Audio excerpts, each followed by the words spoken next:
Mari kita buka firman Tuhan di dalam Yesaya pasal yang ke-48. Mulai ayat yang ke-16. Mendekatlah kepadaku, dengarlah ini. Dari dahulu tidak pernah aku berkata dengan sembunyi.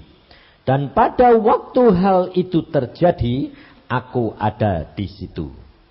Dan sekarang Tuhan Allah mengutus aku dengan rohnya. Beginilah firman Tuhan penebusmu, yang maha kudus Allah Israel. Akulah Tuhan Allahmu yang mengajar engkau tentang apa yang memberi faidah, yang menuntun engkau di jalan yang harus kau tempuh. Sekiranya engkau memperhatikan perintah-perintahku, maka damai sejahteramu akan seperti sungai yang tidak pernah kering, dan kebahagiaanmu akan terus berlimpah seperti gelombang-gelombang laut yang tak pernah berhenti. Maka keturunanmu akan seperti pasir dan anak cucumu seperti kersik banyaknya. Nama mereka tidak akan dilenyapkan atau ditiadakan dari hadapanku.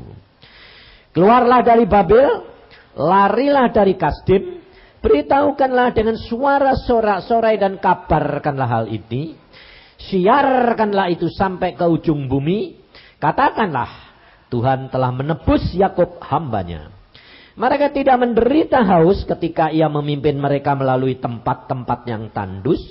Ia mengeluarkan air dari gunung batu bagi mereka. Ia membelah gunung batu, maka memancarlah air. Tidak ada damai sejahtera bagi orang-orang fasik, firman Tuhan. Nah, saudara, kita kerap kali mencari jalan keluar. Kita kerap kali mencari kesukaan. Ya toh? Karena apa? Hidup di dalam dunia ini sebetulnya yang dicari itu apa toh? Coba apa yang dicari di dalam dunia itu, saudara, yang cari itu apa sebetulnya? Kesukaan toh? Kesukaan, tidak ada. Makanya bioskop padet toh?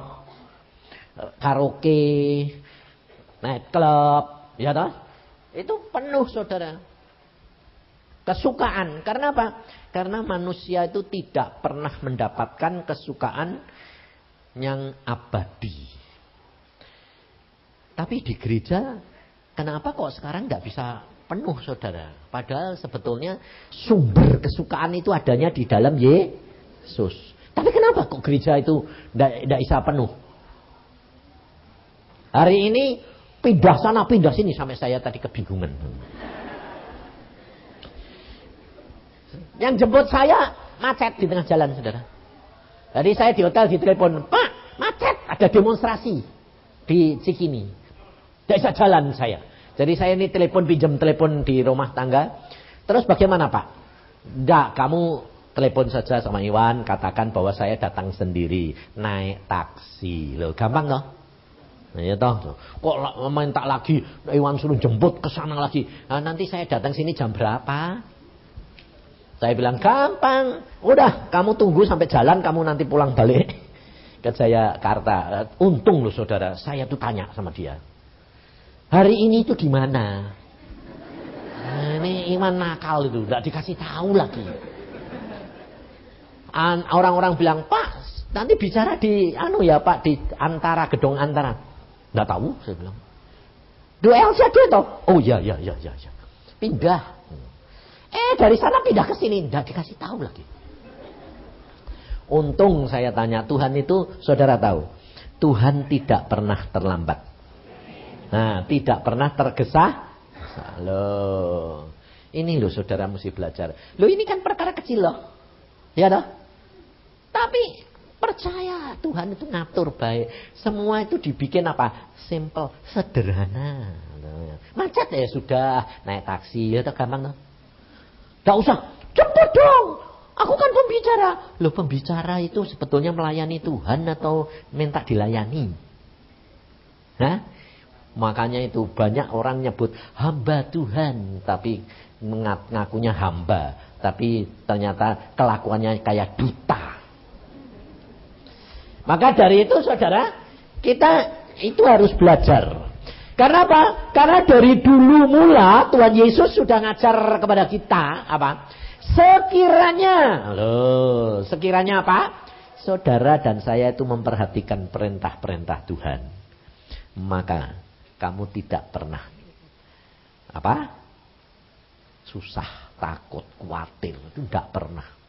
Karena bahagia kita itu nyambung terus, tidak pernah kekurangan. Nah, tapi saudara kerap kali salah nangkep firman itu loh. Firman yang dikatakan oleh Tuhan di sini berkata apa?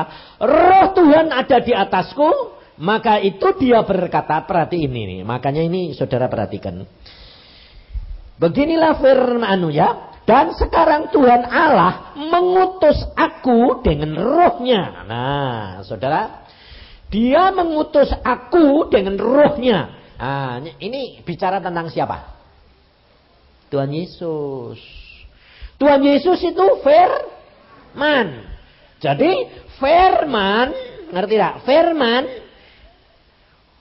diurapi roh, itu baru berarti. Kalau firman tidak diurapi roh, mati. Yesus tanpa Roh Kudus mati. Ngerti? Saudara sama Yesus Tuhan bedanya apa? Yesus manusia toh? Manusia toh? Punya jiwa enggak? Punya daging enggak? Punya roh enggak? Lah, kamu punya jiwa, punya daging, punya roh enggak? Nah, bedanya kamu sama Yesus apa? Rohnya yang beda. Nah, bedanya di mana? Roh Yesus cuma satu, rohmu dua. Nah, bingung toh? Nah, ya jangan bingung, makanya belajar firman. Jangan bingung. Saya kalau ngomong itu kadang-kadang saya sendiri tidak ngerti. Tapi Tuhan ngomong, loh kok gitu tak Tuhan? Oh iya betul. Pertama kali Tuhan ngomong aku tidak ngerti, bingung. Rohmu itu cuma satu. Rohnya Yesus itu cuma satu. Roh Al-Kudus. Rohmu itu dua. Loh, kok dua Tuhan? Iya. Yang satu roh dari Allah. Yang satu roh Al-Kudus. Rohnya Allah. Sebelum saudara dan saya bertobat, orang-orang yang bukan Kristen itu punya roh enggak?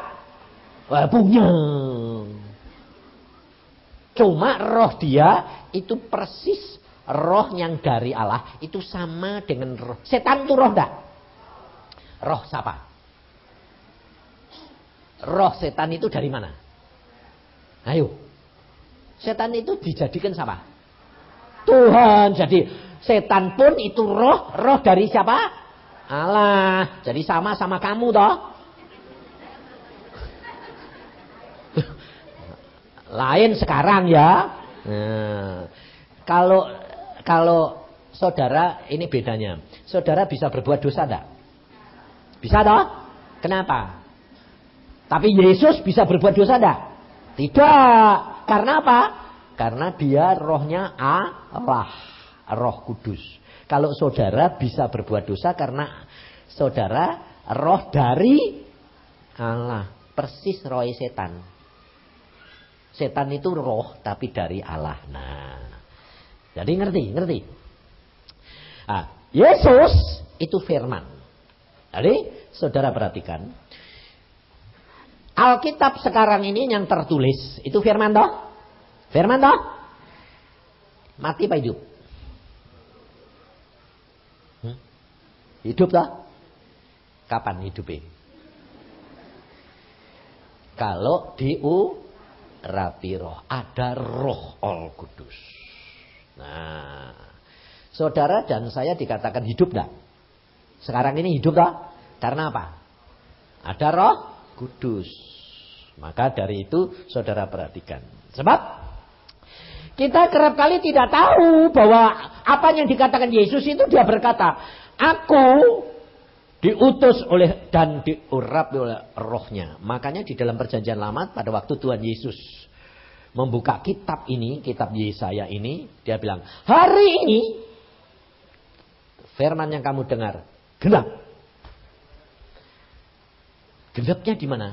Roh Tuhan ada padaku dan aku diutus oleh Tuhan. Nah, maka dari itu saudara perhatikan, ini ayat berkata, sekiranya saudara dan saya perhatikan firmanku. Nah, kok firmanku? Perintahku. Apa bedanya perintah sama hukum? Hah? Kalau hukum itu berlaku terus. Dari A sampai Z selama-lamanya. Betul tak? Tapi kalau perintah itu berlaku sementara. Kesalahan orang Kristen di mana kok enggak mengalami mujizat? Contohnya begini saja. Saudara perhatikan. Kalau ada KKR. Kalau ada kebangunan rohani. Kalau ada kesembuhan rohani. Nanti yang sembuh, yang mengalami kesembuhan, orang yang sudah Kristen lama atau orang Kristen yang baru? Hah? Baru. Tapi yang lama kok tidak sembuh-sembuh, kenapa? Nah, itu masalahnya. Lah kamu ini termasuk orang Kristen baru atau lama? Hah? Lama? Lah, kok tidak mengalami kesembuhan, kenapa? Nah, itu masalahnya, betul tak? Nah, itu makanya saya ajari. Sebab saya terus terang ini lama. Tapi setiap kali mengalami mujizat demi mujizat terus. Nah, saya tanya sama Tuhan. Tuhan, ini kenapa sih Tuhan? Orang-orang asal kebangunan rohani, asal apa itu, yang ngalami kok mesti orang baru. Orang yang lama-lama kok datang sakit, pulang sakit. Aku bilang, kenapa sih Tuhan? Tuhan berkata apa? Karena mereka itu tidak mengerti akan firman-Ku. Dan iman mereka itu tidak tumbuh. Sebab Alkitab berkata, Yesus firman berkata begini. Segala perkara dapat terjadi bagi orang percaya. Nah, jadi pada waktu orang itu datang pertama kali bertobat, percayanya dia ngerti firman enggak? Enggak, karena belum baca. Jadi dia tidak ngerti banyak toh. Lalu dia dengar, terus percaya Yesus sembuh. Dia tidak ngerti firman, cuma bilang percaya Yesus sembuh. Ya wis, aku percaya sembuh. Sebab apa? Imannya dia diukur hanya pada waktu itu dia percaya. Ngerti nih firman cuma suruh percaya sembuh. Karena firman Tuhan berkata apa? Yang tahu sedikit dituntut sedikit. Yang tahu banyak dituntut banyak. Nah, kamu ngerti banyak, sudah ngerti firman, jadi dituntutnya banyak. Lalu kalau kamu sakit, kamu tidak sembuh. Kenapa? Lah, bayarnya kurang, imannya kurang. Nah itu saudara. Lah saya bilang, nah kalau gitu pantesan banyak orang ngomong gini. Makanya Pak, nggak usah ngerti firman banyak-banyak. Aku bilang, loh, nah supaya nggak usah dituntut banyak. Kok enak, aku bilang itu. Kamu baca Alkitab. Alkitab berkata apa? Kalau kamu adalah carang-carang yang ditempelkan di pokok anggur, kalau kamu tidak berbuah, dipotong, dimasukin api neraka. Jangan enak-enak, saya bilang. Loh lah kok ada lagi yang itu, kok susah ya Pak? Makanya saudara ini harus ingat. Sebab apa? Sebab firman Tuhan, janjinya Tuhan itu ya dan amin. Tuhan tidak pernah berubah, saudara. Tuhan tidak pernah berubah. Yang berubah itu cuma kamu. Kita ini loh. Karena apa? Iman kita itu tidak tumbuh. Mengapa kok tidak tumbuh? Karena kita tidak mengerti akan firman. Alkitab berkata, umatku binasa karena tidak berpengertian. Makanya saudara, saya katakan, kalau saudara itu baca Alkitab, cuma sekedar ngerti, nggak ngalami, pasti kamu nggak tumbuh imanmu. Iman itu tumbuh karena kamu membaca firman dan ngalami. Tanpa ngalami, nggak bisa. Makanya saya dulu waktu kecil saya tidak mau jadi orang Kristen. Kenapa? Karena saya berkata, orang Kristen itu munafik. Saya bilang, Tuhan bilang, masuk surga tidak gandeng-gandengan. Nah terus, baca Alkitab, alami sendiri. Kalau tidak jadi, jangan jadi orang Kristen. Rugi. Oh, lah kalau gitu banyak orang Kristen rugi ya Tuhan. Iya. Karena apa? Takut ngalami. Enak ngalami atau enak dengar kesaksian? Hah?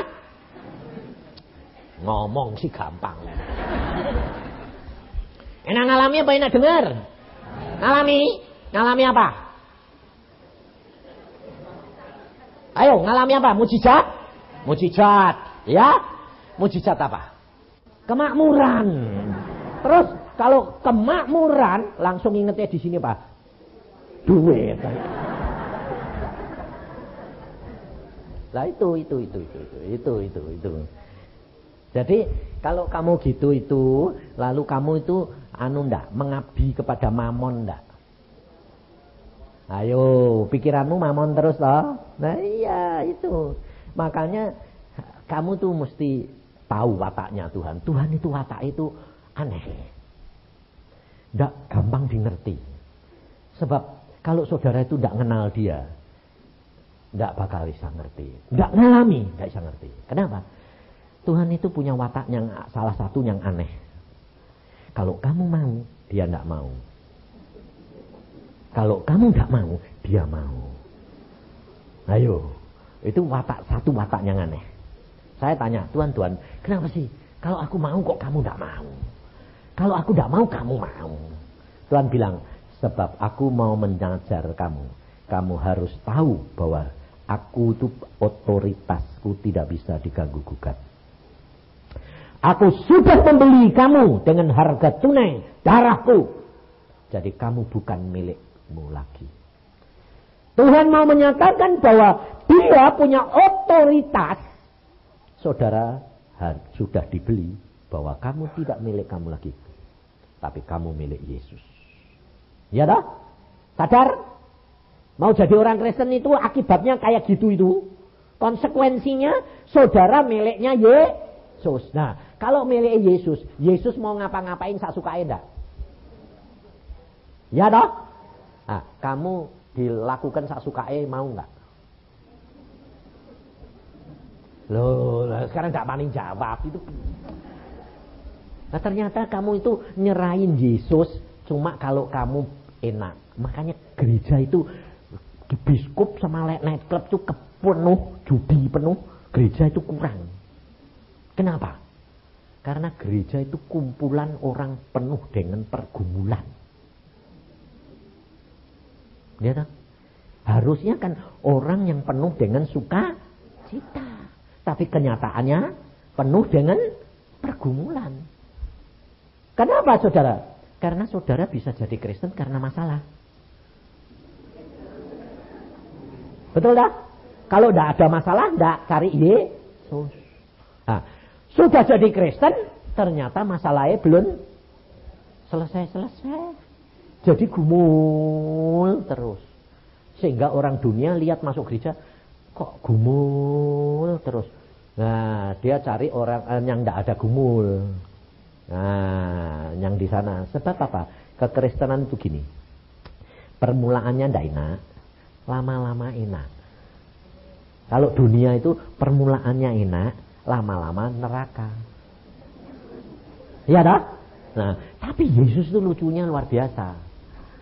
Nanti kalau orang itu sudah cari dunia, sudah gepeng, lalu mentok, dia teriak-teriak, ya tetap ditulungi itu. Heran saya.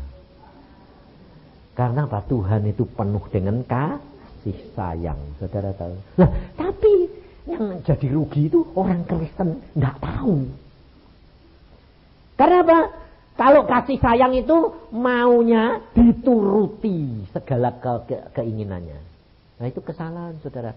Saudara itu cobalah baca Alkitab. Nanti kan lucu. Di sini tadi saudara dan saya baca toh. Mereka tidak akan mengalami kehausan meskipun dituntun di padang belantara. Ayo. Orang Israel pada waktu dituntun ke Kanaan itu ngalami kehausan enggak? Hah? Nah, kenapa ayat bilang itu? Dia haus dulu berapa hari, ditulis Alkitab, kadang-kadang 3 hari tidak ada air sama sekali. Berarti kehausan enggak? Haus, tapi enggak sampai mati. Pas mepet, sudah habis semua, ludahnya sudah kental. Lalu mereka teriak toh, Tuhan, ini umatmu ini loh, enggak mau kasih minum. Lalu Tuhan bilang, lah itu toh batu itu loh. Batu diapain? Pukul aja, nanti kan keluar airnya. Keluar loh. Lah kak Lambok dari tadi toh ya. Mau gitu lah.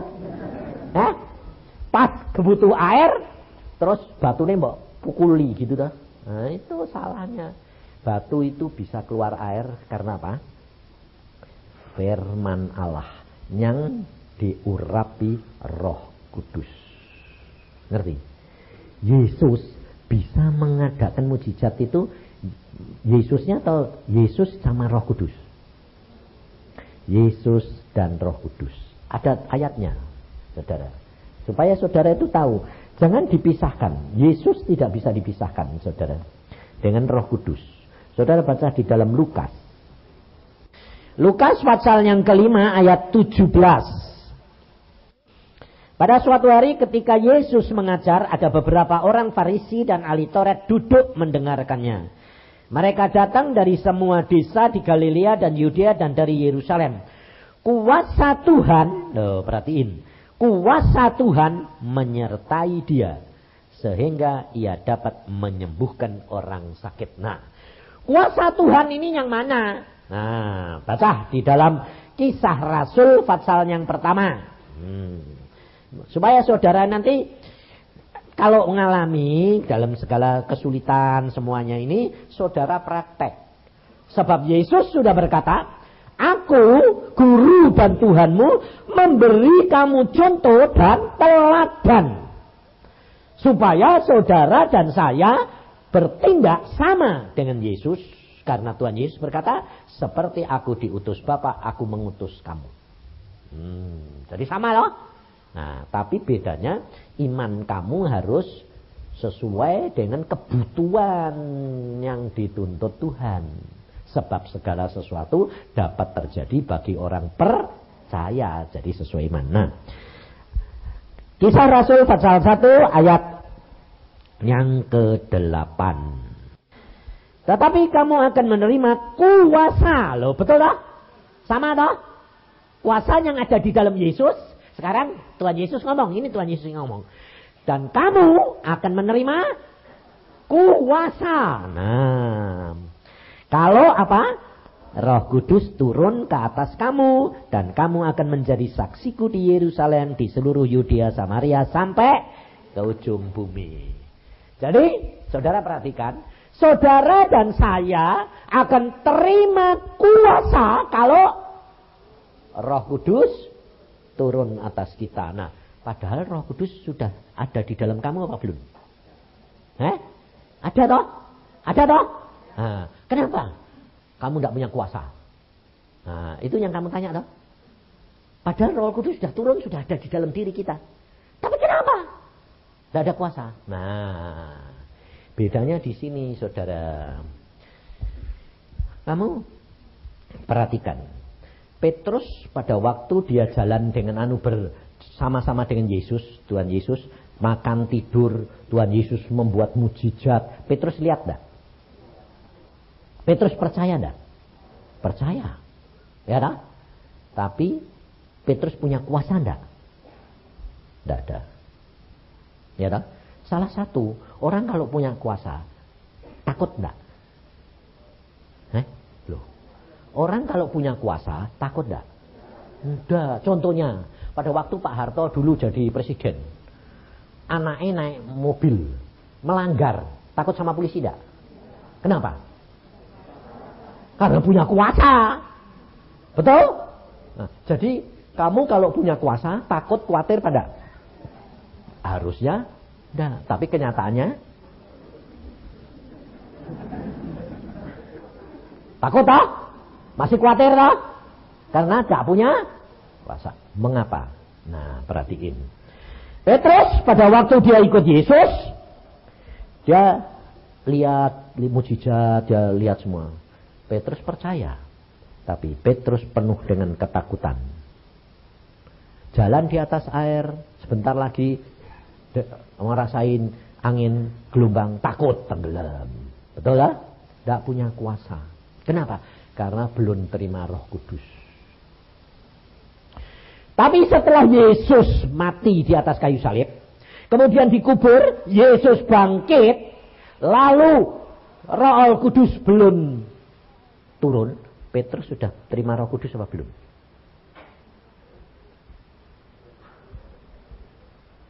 Sudah apa belum? Belum. Petrus masih takut enggak? Masih. Contohnya kumpul-kumpul di pintu tertutup. Betul? Nah, Petrus sudah terima Roh Kudus belum? Sudah. Baca Alkitab. Loh, jangan bilang sudah, mana bukti ini? Nah, nanti gitu. Baca Alkitab. Yohanes 20. Yohanes 20 ayat 21 22. Maka kata Yesus sekali lagi, damai sejahtera bagi kamu sama seperti Bapa mengutus aku, demikian juga sekarang aku mengutus kamu. Dan sesudah berkata demikian, Yesus menghembusi mereka dan berkata, terimalah Roh Kudus. Sudah terima apa belum? Sudah toh? Sudah toh? Tapi masih persis kamu. Betul? Betul? Kamu yang masih takut toh? Sudah terima Roh Kudus belum? Sudah. Tapi masih mengapa? Lah itu. Kuasa ini hanya tiba. Dan kuasa ini hanya saudara dan saya miliki. Kalau ayat tadi bilang apa? Kalau Roh Kudus turun. Sebetulnya bukan maksudnya itu Roh Kudus cuma turun. Roh Kudus memenuhi kamu. Sebab pada waktu Yesus mengembus, terimalah Roh Kudus, mereka terima, tapi belum penuh. Tetapi pada waktu Roh Kudus turun, memenuhi dia, sejak itu murid-murid tidak takut. Yakobus dipotong kepalanya, Petrus masuk penjara, tidur nyenyak. Coba bayangin, dirantai tangannya, kakinya, dijaga orang 16 tentara. 4 lapis, dia bisa tidur nyenyak. Ayo, takut pada? Tidak ada. Kalau orang takut, khawatir, pasti tidak bisa tidur. Karena besok mau dipotong. Tapi kalau orang itu penuh Roh Kudus, ada kuasa, santai aja. Loh, lah kenapa Pak? Petrus kok tidak mau? Dalam nama Yesus, rantai lepas. Bisa tidak? Ayo, bisa enggak? Bisa enggak? Bisa? Nah, itu kalau kamu. Itu tandanya berarti tidak dipenuhi, tidak dikuasai roh. Kamu yang menguasai roh. Karena kamu yang ngomong, dalam nama Yesus. Itu maumu atau maunya Tuhan? Nah, maumu toh. Kalau maumu itu yang berkuasa kamu atau Tuhan? Nah itu, makanya kamu tidak punya kuasa. Makanya kamu kerap kali gini. Ada apa-apa sedikit, dalam nama Yesus. Tapi tidak mempan. Benar ya? Karena kamu tidak dikuasai dan dipenuhi Roh Kudus. Ngerti saudara? Kalau saudara dan saya dipenuhi roh, saudara tidak punya takut, rileks. Kayak Petrus, dirantai, besok mati, untung. Malah Tuhannya sing ribut. Loh kalau Petrus, kamu mati itu nang jemaatnya belum dibangun sidang jemaatnya. Lah dirantai kok Tuhan. Lah engkau diem aja. Ayo bangun rontok dewe. Jalan aja. Tuh. Ya dah. Zaman dulu ada apa tuh pintu komputer sekarang di hotel-hotel kalau kamu jalan buka dewe. Ada enggak? Hah? Enggak ada? Ada, Petrus sudah ngalami. Pada waktu Tuhan berkata, ayo keluar. Keluar. Pintunya buka dewek. Padahal 2000 tahun yang lalu, betul? Ternyata Tuhan itu luar biasa, enggak? Nah iya. Kamu belum kenal, kamu sekarang ngalami, Petrus juga sudah ngalami. Pintunya elektronik jalan dewek. Pintu besi mana? Kayak sekarang kan garasi besi ada. Buka. Tit, ting. Saudara tahu? Ilmu pengetahuan itu asalnya dari surga. Saya tahun 49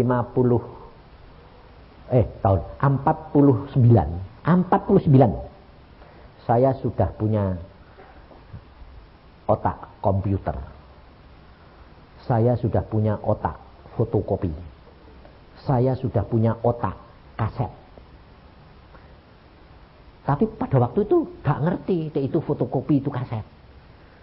Sebab apa? Sebab Tuhan bilang sama saya gini, aku pasangin kamu alat otakmu. Kenapa? Karena kamu bodoh. Kelas 3 SD, umur 14 saya barusan kelas 3 SD kok. Bodoh apa pinter? Loh, kelas 4 dan kelas 3 SD itu saya umur 14. Ya kamu ketawa toh. Kamu bilang, "Ih, bodoh nih." Betul toh? Tapi kalau sekarang saya bisa jadi dokter, saudara bilang aku bodoh apa pinter? Ya makanya itu Yesus itu luar biasa. Justru di dalam kelemahanmu Dia menyatakan kuasanya. Tapi kalau saudara kuat, Yesusnya diem. Makanya saya bilang, kalau kamu mau, Yesusnya tidak mau. Kalau kamu tidak mau, Dia mau. Itu Yesus. Makanya jangan khawatir di dalam kelemahan, di dalam kekurangan, di dalam penderitaan, jangan takut. Kenapa? Karena Yesus itu luar biasa. Kalau kamu sudah mepet, tambah mepet, tidak ada pertolongan, Dia harus turun tangan. Karena saudara dan saya anaknya. Maka tapi masalahnya imanmu mesti ukurannya pas. Nah imannya itu yang gak pas. Kenapa? Kamu masih ikut-ikut ini. Masih menguasai roh. Saudara itu, makanya saya selalu ngomong apa? Percayalah, rileks saja, santai. Percaya kalau Allahmu itu luar biasa. Makanya saya itu tidak pernah pusing. Ada demonstrasi, ada apa? Masa bodoh? Saya bilang, Tuhan aku mesti melayani loh. Pokoknya malah rame, malah baik. Sebab nanti kelihatan yang punya iman pada itu kelihatan. Sakit ya begitu. Makanya kalau istri saya sakit itu, kalau dia bilang gini, bangun tidur. Kalau sedang tidur, sesak napas dia. Oh, yang. Ada apa? Sesak napasku. Karena dia memang punya kelemahan pembuluh. Bronkinya itu sempit. Dilahirkan sudah sempit. Sampai dokter bilang, ini harus dijaga napasnya. Tidak boleh alergi, tidak boleh apa. Sebab kalau tidak nanti asma. Saya bilang, Tuhan, Engkau ngasih istri kok aneh-aneh. Sesek napas lagi. Nanti saudara tahu, dan dia tuh punya kelemahan yang luar biasa jeleknya. Kalau lampu mati tidak bisa napas. Tidurnya nyak loh saudara, tak coba sampean. Ngorok. Lampu tak matiin, ceklik. Pak, tidak bisa napas. Aku bilang, ada apa? Lampu tak pasang. Aneh enggak? Loh, wong tidur kok bisa lihat lampu? Loh, aneh enggak? Aneh toh? Itu kenyataan, saudara. Tapi di dalam Yesus bisa diatasi. Kekristenan itu mengatasi masalah, bukan lari dari masalah. Jadi saya bilang, oke, kamu punya bronki itu jelek, gak apa-apa. Tapi percaya, Yesus bisa sempurnakan kamu. Sekarang, sempurna saudara. Sempurna, tidak pernah punya kesesek. Terus apa itu asma, tidak. Ngomong, saya bilang, ngomong apa? Sempurna, tidak apa-apa. Bisa sembuh, saya bilang, percaya, Tuhan itu luar biasa. Asal imanmu pas itu kuasamu. Jangan merintah Tuhan, jangan karepmu dewek. Tapi nurut Tuhan, nurut. Tuhan bilang apa? Turutin. Enak. Dan nurut Tuhan itu bagaimana? Nah, ini masalahnya. Kalau saudara dan saya sudah tahu bahwa imanmu bisa naik kalau engkau ngalami mujizat dan kuasa Tuhan. Bahwa firman Tuhan itu ya dan amin. Satu. Kedua, kamu harus belajar nurut supaya kuasa Tuhan berjalan di dalam hidup saudara. Kepenuhan roh artinya roh menguasai rohmu, jiwamu, dan tubuhmu. Nurut. Itu yang menyebabkan segala perkara dapat terjadi. Karena berkata apa? Iman tanpa perbuatan mati. Kamu percaya sih percaya, tapi kamu tidak pernah memberikan Roh Al Kudus berkuasa di dalam hidup saudara dan saya. Yang dikatakan memenuhi itu menguasai penuh hidup saudara dan saya. Lah, ada dua hal. Yang satu berkata begini, untuk supaya Roh Kudus menguasai hidup saudara dan saya, berikan dia izinkan dia menguasai kamu. Nah, kalau saya enggak. Saya pilih gini, paksakan Tuhan rencanamu. Sebab aku kalau enggak kamu paksa, enggak bisa. Nah, kalau diizinkan, itu kuasanya masih di tempat kamu. Sebab kamu enggak mau, enggak jadi. Sebab Roh Kudus itu lembut. Roh Kudus tidak bisa, bahwa ini, kamu dia ngomong, kamu enggak nurut, tetap diam, enggak marah. Makanya Tuhan Yesus ngomong gini, kalau kamu melawan anak manusia, diampuni. Tapi kalau kamu melawan Roh Kudus, enggak diampuni. Kenapa? Roh Kudus itu lembutnya luar biasa. Kalau dia merintah, ngomong ya, dalam hati gitu. Kamu mau nurut ya boleh, enggak apa-apa. Ngerti? Tapi kalau kamu tidak belajar, kamu tidak akan dapat dikuasai. Sebab Tuhan sudah berkata, setia dalam perkara yang kecil. Yang kecil umpamanya apa? Gampang. Kamu tidur. Tahu-tahu Tuhan bilang, bangun, sembahyang. Nurut dah. Ayo, ngantuk. Nggak nurut dah. Nah, itu nggak nurut namanya. Itu perkara kecil apa gede? Kecil. Nurut dulu, yang penting nurut. Bangun. Oh iya, nggak mau ngantuk. Nurut. Oh, kamu katakan, nurut.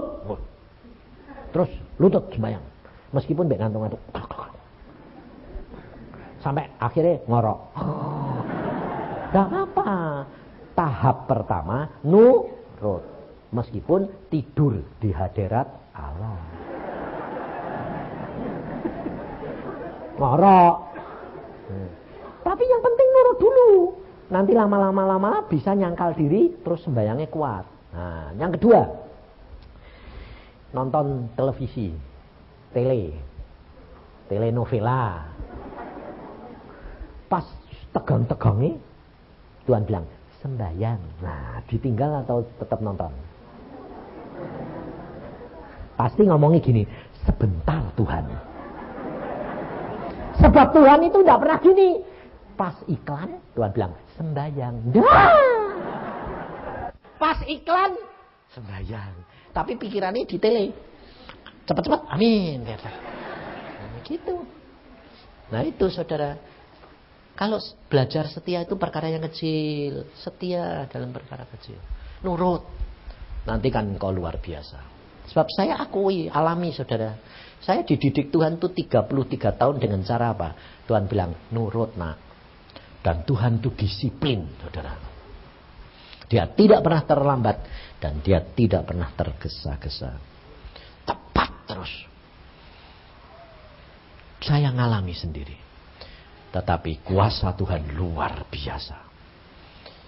Saya ngalami apa saja. lumpuh pernah. Saya bilang, loh Tuhan, kok mbok suruh ngalami sing aneh-aneh sih Tuhan. Tuhan bilang apa? Di dalam dirimu itu banyak sekali kelemahan. Sakit penyakit pun banyak sekali. Karena kamu dilahirkan penuh dengan dosa. Lah ya, tapi aku kan tidak mau toh Tuhan. Yang lahirin aku siapa? Tuhan bilang, jangan bilang tidak mau. Jangan menyalahkan siapa-siapa. Tapi di dalam Yesus bisa diatasi. Saudara, sembuh sempurna. Saya itu umur 3 tahun belum bisa jalan, belum bisa ngomong. Cacat. Dokter berkata, tidak mungkin hidup. Mati anak ini. Mentalnya cacat, tubuhnya cacat. Tapi Tuhan berkata, hidup. Makanya umur 14 itu baru kelas 3. Kenapa? Lah, cacat toh. Kalau ada suara sedikit pingsan. Dibelajari tidak ngerti-ngerti. Makanya sampai sekarang masih membekas di dalam diri saya kelemahan apa? Saya tidak bisa bahasa. Saya tuh sekolah kelas 6 sampai kelas 6 itu bahasa Tionghoa, Koi. Waktu SD itu saya bahasa Cina tuh jelas. Sekarang hilang semua. Yang masih nyentel tuh wopu ceto. Wah. Cuma tidak ngerti itu toh, nyentel. Yang lain tidak bisa. Bahasa Inggris ya tidak bisa, bahasa Belanda tidak bisa, Jerman tidak bisa. Tapi kok ya lucu, Isa lulus dokter. Padahal pada waktu saya sekolah saudara tahu, bahasanya, bukunya itu Inggris, Jerman, Perancis, Belanda. Makanya saudara jangan heran. Saya sekolah kedokteran gigi, tidak punya buku satu. Gak punya buku buat apa? Tidak bisa baca. Jadi saya tidak punya buku. Lah terus Pak, sekolah belajarnya bagaimana? Kuliah, kalau kuliah kan bahasa Indonesia. Lalu pergi ke perpustakaan, temen yang lain baca, saya tanyai. Saya mau baca apa tuh? Ini. Adik tanyaannya gini bi, ini gini. Oh, ujian. Saudara, saya pernah disuruh Tuhan lah. Tuhan itu lucunya gitu. Saya tingkat 4. Mau naik ke kelas tingkat yang lebih tinggi. Saya dokter gigi. Ujiannya sama dengan dokter umum. Tentang anatomi, saudara. Lalu dosennya itu 7. Boleh pilih. Wah, saya ya milih yang pro. Sebab saya keturunan Cina. Nah, ada satu dosen yang paling benci sama Cina. Benci sekali. Saya lihat, loh yang ujian sama dia cuma 2 orang. Yang situ 20, 50 antri. Nah, saya biarpun antri, ya milih yang antri toh. Wong tahu itu benci kok. Ngapain dicari? Betul enggak? Sama, kamu sama saya ya sama. Cari yang enak. Biarpun lama, enggak apa-apa. Terus saya sedang mau daftar. Tuhan ngomong sama saya. Cari yang sepi. Wah! Aku bilang, Tuhan, itu benci ya. Anti. Gak ngomong terang ini. Nggak. Cuma kalau Roh Kudus kalau ngomong tuh halus. Satu kecap. Kamu mau nurut panda. Gitu loh. Ngomong lagi dia. 2 kali. Cari yang sepi. Waduh sama dia Tuhan. Ini gak anti. Diam. Tapi saya bilang, nurut ah. Lalu teman saya di Jakarta. Sekarang lulusnya di UI. Sebabnya di sana dikeluarin dari Gajah Mada saudara. Tapi sekarang sudah mati. Kasihan. Baru matinya kena kanker lagi. Aduh. Waktu mau mati saya ketemu. Saya bilang, kamu cari Tuhan dong. Telat aku minum. Ya tapi tidak apa-apa lah. Yang penting sekarang bertobat masuk surga. Tak meskipun ngemper. Jadi dia sempat bertobat, saudara. Yang penting masuk toh ya, ngemper enggak apa-apa lah. Wong ngemper sesuai now. Nah, dia sama saya, 2 dokter gigi, calon ini daftar. Saudara, daftar pertama dia bilang gini. Dosennya loh, saudara. Kamu Cina berani daftar sama saya?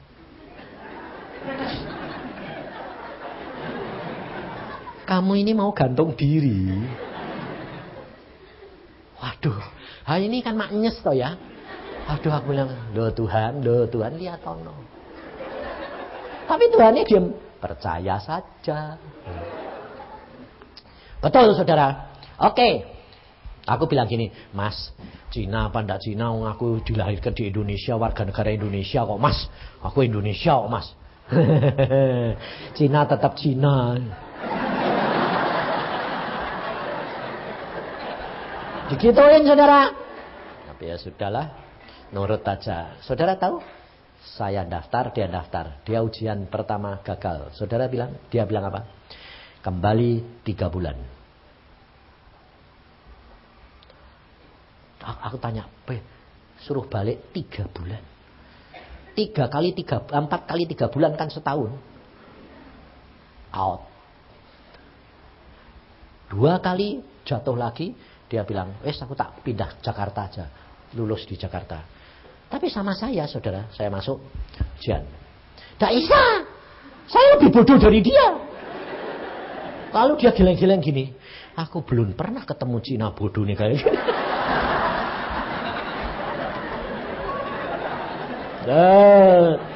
Orang kalau nurut Tuhan itu mesti ada konsekuensinya. Konsekuensinya apa? Dipermalukan. Ngerti saudara? Itu wataknya Tuhan.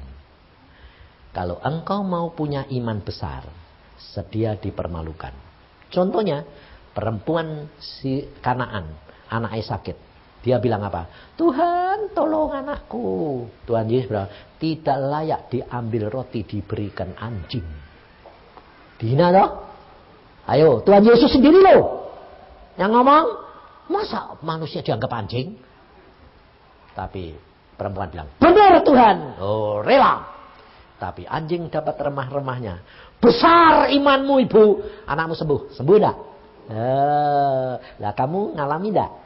Enggak, karena takut malu. Gengsimu kebesaran. Imanmu enggak nyampe. Saya digituin saudara. Saya tinggal lapor Tuhan. Loh, Tuhan dihina lagi double. Lalu dia bisa gini. Buat kamu saya mau nyoba ini. Cina kok tololnya kayak gini. Lalu saya dibuat percobaan. Teman saya suruh balik 3 bulan. Saya enggak. Tapi buat percobaan. Jadi mau dibuat mainan. Nah, aku ya bilang biarin. Kamu ngambil buku Inggris. Ambil. Baca. Nggak bisa mas. Dia melotot gini. Lu kamu ini mahasiswa nggak bisa Inggris. Nggak bisa. Lah kok kamu sekolah? Lah ya sekolah mas. Wong ini Indonesia bahasanya Indonesia. Loh. Kamu kok tololnya kayak gitu? Loh saya dulu ujian SMA itu Inggrisnya dapat 4. Jadi bodoh mas saya. Dia segini sudah. Ya sudah Belanda. Apalagi Belanda mas. Jerman. Apalagi mas. Prancis. Waduh maut. Dia bisa bilang gini saudara. Oke. Loh ngerti enggak? Bangsa Israel pada waktu mau keluar ke Kanaan. Tuhan berkata apa? Minta emas perak. Benda-benda yang kamu inginkan. Aku akan memberikan bangsa itu bermurah hati. Jadi yang membuat siapa? Nah, tapi jalannya tidak seperti yang kamu perkirakan. Saudara, dia bisa ngomong gini. Oke. Saya ceritain 1 buku. Tapi kamu harus nangkap semuanya. Nah, saya bilang, oke mas. Dia cerita 2-3 jam. Nguliai, nyeritain, ini gini, ini begini. Kalau begini, kalau begini. Saya boleh tanya mas. Tanya, ini. Kalau gini, gini. Kalau gini, gini. Ya. Ngerti? Ngerti. Besok balik. Saya tes. Jadi teman saya tidak suruh balik 3 bulan, saya besok. Lah, saya keluar dia tanya, kamu bagaimana? Besok suruh balik. Kok aneh? Tidak tahu. Lah, terus kamu bisa? Tidak bisa. Aku lebih bodoh sama kamu. Kamu bisa jawab 5 dari 10. Aku 1 ya tidak bisa. Lah, kok aneh? Lah, ya tidak tahu. Lah, terus dia cerita 3 jam. 3 jam itu tadi enggak tanya, enggak, nyeritain. Kok aneh ya? Besok saya datang. Tes sama dia 1 jam cum laude. Dia bilang, "Wih, kamu ini kok jenius." Ternyata sekali denger kok nempel. Lah orang bodoh, Mas. Tapi kalau denger pinter kamu ya. Wah, ini Cina pinter. Saya dibalik. Lalu dia bilang apa, saudara? Wah, kamu bisa tak jago kalau gitu. Yuk, tak ceritain lagi. Besok maju sama prof. Kalau daftar prof itu 1 bulan, saudara. Tapi karena dia asisten kepala, saya tidak usah langsung anak kesayangannya. Nah, tapi kamu tidak boleh gagal. Gagal tak gantung gue. Aku bilang gini, saya jamin tidak gagal asal tanyaannya tidak keluar dari ceritaan, Mas. Loh, betul toh ya? Lah wis aku ndak ngerti kok. Jadi dia cerita semua. Prof senengnya ini. Oke, Mas. Ditunggui, saudara. Tes. Dia bilang, "Prof, ini mahasiswa saya. Ini jago saya." Tes, Prof. Kalau sekali tidak lulus, tak gantung dia. Profesornya bilang gini, "Saya percaya, ini kan muridmu. Kamu kan asisten kepala jagoan. Mosok muridnya kalah." Nah, tungguin sama dia. Tas.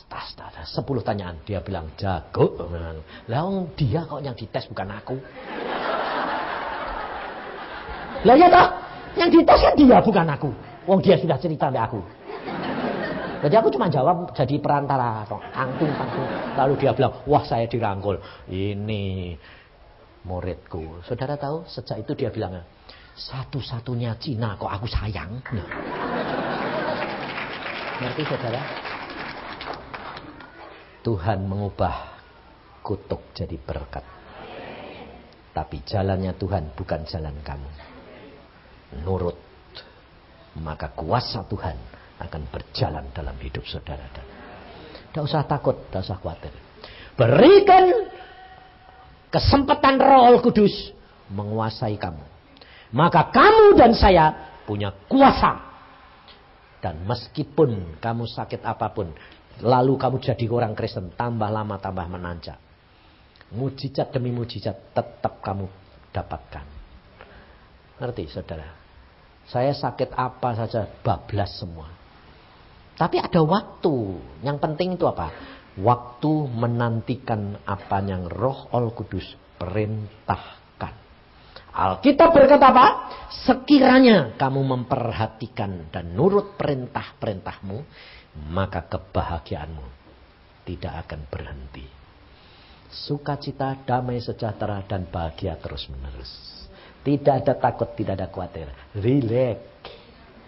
Segala sesuatu dia sudah atur. Tidak ada seorang pun boleh menjamah engkau.